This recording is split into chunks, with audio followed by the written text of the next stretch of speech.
నమస్తే, welcome to Sakshi exclusive. Hi friends. అది Iran రాజధాని టెహ్రాన్ నగరం. నిశ్శబ్దాన్ని చీల్చుకుంటూ వేలాది మంది ఆర్తనాదాలు, గుండెలు పగిలేలా ఏడుస్తున్న జనం. ఒక దేశాన్ని శాసించిన అత్యున్నత నాయకుడు అయతుల్లా అలీ ఖమేనీ అంతిమయాత్ర అది. యుద్ధం తెచ్చిన వినాశనానికి ఆ నగరమంతా శ్మశాన వాటికలా మారిపోయింది. కానీ అక్కడ గుమికూడిన వేలాది మంది కళ్ళలో కేవలం ఒక దేశ నాయకుడిని కోల్పోయామన్న బాధ మాత్రమే లేదు. అంతకంటే మిన్నగా గుండెల్ని పిండేసే ఒక దారుణమైన దృశ్యం అక్కడ అందరినీ కన్నీరు పెట్టిస్తోంది. ఖమేనీ పార్థివ దేహం ఉంచిన పెద్ద శవపేటిక పక్కనే మరీ చిన్నగా ఉన్న మరొక శవపేటిక కనిపిస్తోంది.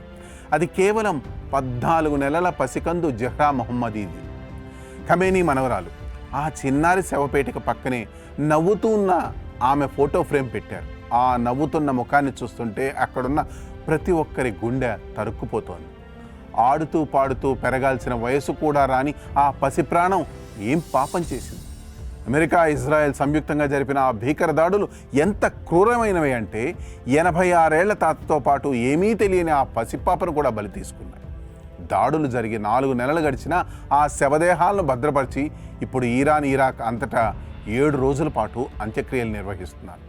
ఆ చిన్నారి ఫోటోను చూస్తూ విదేశాంగ మంత్రి అబ్బాస్ అరాగ్చి, పార్లమెంట్ స్పీకర్ ఘలీబఫ్ లాంటి పెద్ద నాయకులు కూడా చిన్నపిల్లల్లా ఏడ్చేస్తున్నారు.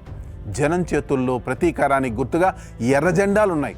వారి గొంతుల్లో డెత్ ఆఫ్ అమెరికా అనే నినాదాలు మార్మోగుతున్నాయి.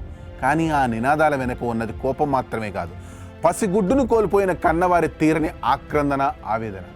ఇంతటి ఘోరకాయ శ్మశానంలో ఓవైపు రోదనలు మిన్నంటుతుంటే మరోవైపు అమెరికా అధ్యక్షుడు డొనాల్డ్ ట్రంప్ చేసిన వ్యాఖ్యలు గాయంపై కారం చల్లినట్టున్నాయి.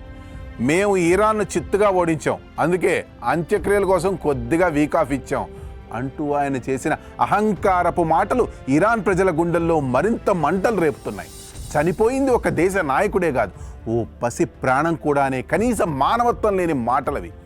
ఇక ఈ మహా విషాదంలో మరో పెనుశోకం ఏమిటంటే, ఖమేనీ కొడుకు ముజ్తబా ఖమేనీ కన్న తండ్రిని, కన్న కూతురిని ఆఖరిసారి చూసుకోవడానికి కూడా రాలేకపోయారు.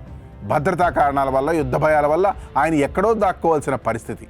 కన్నవారిని కోల్పోయి కూడా కడసారి చూపునకు రాలేకపోవడం కంటే నరకం ఈ లోకంలో ఇంకేమైనా ఉంటుందా? ఒక చిన్నారి చిరునవ్వును యుద్ధం ఎలా చిదిమేసిందో చెప్పడానికి ఆ చిన్న శవపేటికే నిదర్శనం.